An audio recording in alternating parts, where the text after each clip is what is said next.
Hello A&P students, this is Mr. Becker here to talk about the structures of the hindbrain found in the brainstem and the cerebellum. And the first structure to note, this one right here, and we take a look at it in our mid-sagittal cross-section here, this is the pons. Sitting directly below the pons, we have ourselves the medulla oblongata, located right here. And in one of our other models, I want to bring this out so that way we can kind of compare and contrast. You can see the pons here, and then directly below that, we have the medulla oblongata. The reason being is that if we take a look at one of our other models, we can see the pyramids of the medulla quite clearly, and then here we can see the olives. And then if I tilt a little farther to the side, we can see the pyramids on this model, and then in between two of our cranial nerves, we can make out the olives. They're just a little bit harder to make out on this particular model. All right, so if we take a look at the cerebellum, the folds on the cerebellum out here are known as folia. They are directly equal to the gyruses that we find in the cerebrum.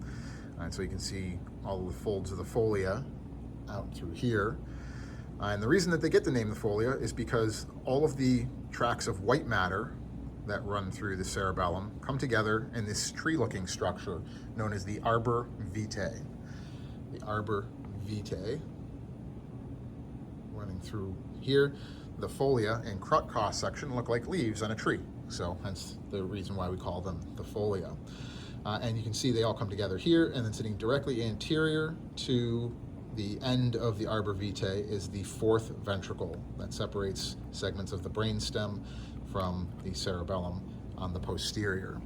And if I take this other model, kind of put it together real fast like this, we can see that same thing. We can see the fourth ventricle sitting right here. The walls of the fourth ventricle are made up with the cerebellar peduncles. So if I peel back like this, flip around to the outside like this, you can see tracts of white matter coming off the pons here and going into the cerebellum here, and then tracts from the backside of the brainstem coming in here.